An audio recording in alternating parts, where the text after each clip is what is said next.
Hey, what's going on, everybody? Today we're taking a look at the Galaxy S8 compared to some older Galaxy S phones. Samsung makes some of the best smartphone cameras, and they have been for a while. Every year we watch the specs get better, and we assume the camera quality gets better too.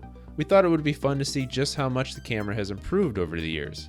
We expected the Galaxy S8 would be miles ahead of its older siblings, but instead we discovered that the Galaxy S8 camera has some pretty big problems. Let's take a look. So what we've got here from left to right is the Galaxy S8, S7, S6, and S5. A couple of things to point out. So first of all, if we look at the plant, it looks a little bit out of focus in the Galaxy S8 if you compare it to the S7 and the S6. And that's because what it's doing is removing noise, or what it thinks is noise. So if you look at the petals on that plant, they look a little bit smoothed out and unnaturally smooth on the S8. Go over to the S7, you can see there's a little bit more detail in the leaves. Go over to the S6, and you can see quite a bit more detail. The S6 actually looks like it's the most in focus if you look at just the plant. Now, if you look at the cement in the bottom of the photos, you can also see that the S8 and the cement, it's a little bit more smoothed out. If you go over to the S7, you can see more detail. If you go over to the S6, you can see a lot more detail. The S5 is not quite as detailed. So what's happening on the S8 is they're doing some pretty aggressive noise removal.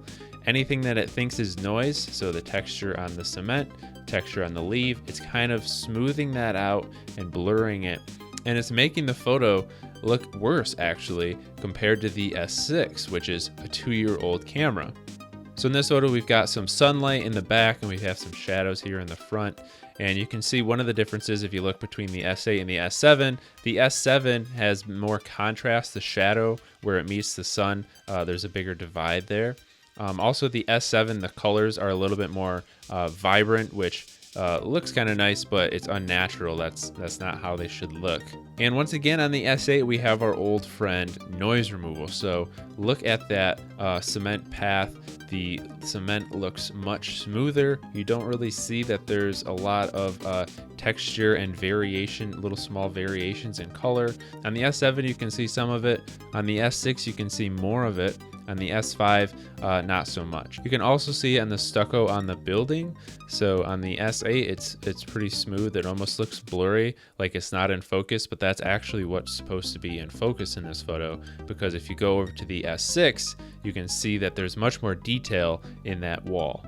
The thing that the S8 does do better in this photo is how it shows what's in the shadows. So like I said, the contrast is not as great. It's actually making the stuff in the shadow brighter so that you can see it more. And that's one of the advantages of the S8, which is going to show up later.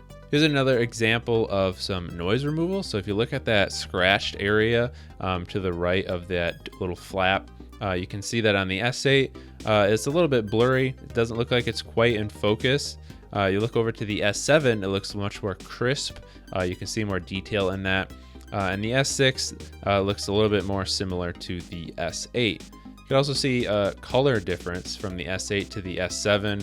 The S7 one looks a little bit more vibrant. And the S8 and the S6, the color is actually pretty similar in this one. All right, so now we're to the low light photos, and this is where you're really gonna see that the S8 is actually the newest camera. So you can see right off the bat that the S5 is almost completely dark, the S6 is a little bit lighter, the S7 is brighter, and the S8 is brighter. In this photo, the S7 actually seems to be the best. So we do have some problems on the S8 as well. Once again, it doesn't look quite in focus, a little bit blurry. You can look at the petals and you don't see that have like a sandpaper-like texture like you can see on the S7. And so the color is also better on the S7. It's a little bit more vibrant, which is good in this case because when you're looking at a low light photo, there's a tendency that it can all kind of be washed out in one tone like on the S8. So in this one, I would take the S7. Here's a low light photo with more light, and they actually look all pretty good. Even the S5 looks pretty dang good in this one. If you look at the color in the 7-Eleven sign there, that's pretty consistent throughout all four of them. The car looks pretty nice and white in all four of them. The S6, it's a little bit darker, but in the S8, it looks really nice and white. The lines on the pavement you can see are nice and white. There's not so much noise removal in this one. So if you look at the grass and like the asphalt in the S8 photo, you can actually see a pretty good amount of detail there compared to some of the photos that we were looking at before. Whereas on the S6, actually, in this one, the pavement looks a little bit more blurry. So once again, this is an example of the S8 showing a little bit more of its prowess when it comes to low light photos. Like I mentioned in a lot of the photos, the S8 has a big problem, and that is the aggressive noise removal. Here is another example of that with the S8 and the S6. S8 is on the right. There's some splatter on the sidewalk, and it actually looks terrible on the S8. And this is not confused. We did not switch these photos around accidentally. That is the S8, and it's just completely smudged and blurred and smoothed. You can't even tell what it's supposed to look like. That's a big problem that the S8 has, is it seems like Samsung thought that they needed to remove all noise from every photo. Even if you look in the grass, like you can't see that there's nearly as much detail in the grass on the S8.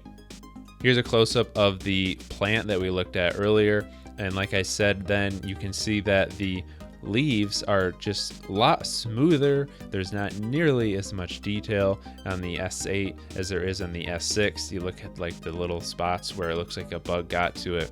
Those are much more apparent on the S6, and just detail in general looks a lot better on the S6, which is a 2-year-old camera. A lot of these photos look fine when you're just looking at them on your phone, but when you look at them blown up, close up, there's just not detail. There's just not the same amount of detail that we're seeing from a 2-year-old camera, which is kind of crazy. We ended up walking away preferring the Galaxy S6 in a lot of these photos, but interested to hear from you guys, which phone do you think performed the best? Because a lot of the time it's just personal preference which you prefer. So let us know in the comments, do you think the S8 is the best? Do you think that the S6 is the best? Which one would you prefer, and are you surprised by these results at all? Let us know in the comments below, and we will see you all next time.